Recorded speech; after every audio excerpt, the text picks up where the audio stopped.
Yellen, welcome. Thank you very much for your service.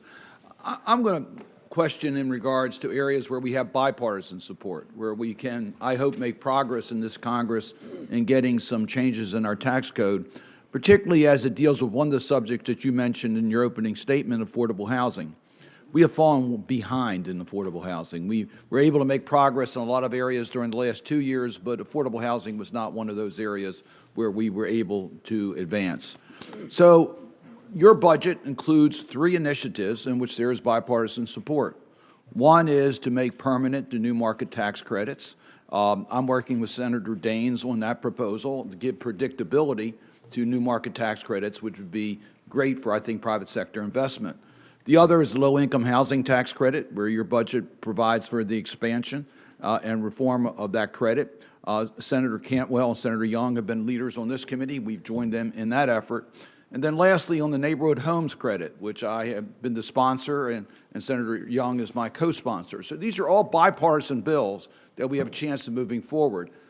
My suggestion is to try to see whether we can't move a housing tax credit program separate from the other areas where we might have more controversy. This is an area we could perhaps get to the finish line earlier. So could we have your cooperation in trying to deal with a housing tax credit bill that could perhaps make it to the President's desk earlier rather than later? Absolutely, Senator Cardin. I'm very pleased that this is an area where there is bipartisan agreement on the need to act. I think the United States really faces a housing supply gap, and we need initiatives to make rents more affordable and attainable homeownership for Americans. And all of the programs that you mentioned, the new markets tax credit, LIHTC, and the neighborhood homes tax credit, all of these are important initiatives, and we would look forward to working with Congress to try to see if we can make progress here. Thank you. I want to move on to another bipartisan bill that passed in the last Congress with overwhelming support in retirement savings, Secure 2.0.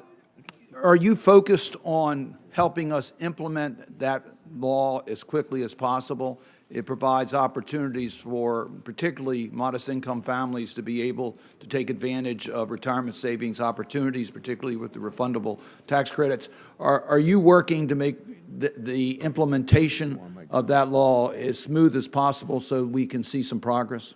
Yes, absolutely. It's an important law.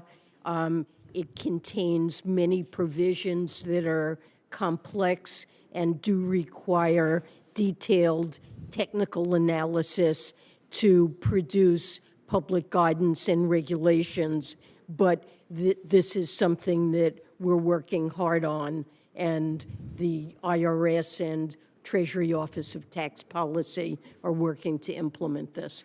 And another area where I think there's bipartisan support is improving the service at the IRS and the modernization of its capacities. The chairman already mentioned the fact that you've made some progress. Actually, the successful answering of calls has dramatically been increased. Do you see continued progress being made in regards to the service levels being provided by the IRS as a result of funds made available through the Inflation Reduction Act?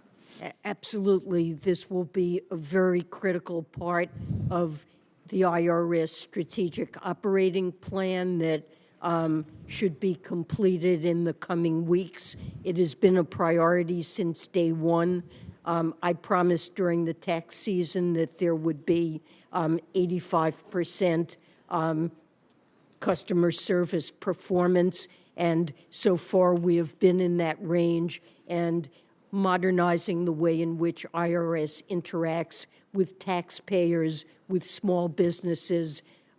There have already been other improvements put into effect that, for example, makes it easier for small businesses to file 1099 forms online, and this will be an important priority. I'm going to ask 2 questions for the records. If I just mention them, one will deal with the Section 179D allocations. I've worked with Senator Crapo on this.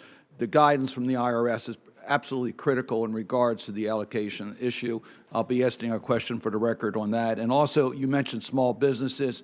The R&D changes in the 2017 tax bill have been very much impacting the ability of companies to do research. I chair the Small Business Committee. It's having a direct impact on the SBIR program, which is critically important for innovation and for national defense, I might say. So I'll be asking you questions as to how we can mitigate the adverse impact of the change in the R&D credit as it affects small companies in the SBIR program. Thank you, Senator Cardin. And this committee is really going to dig in on this housing issue. And my view is we start with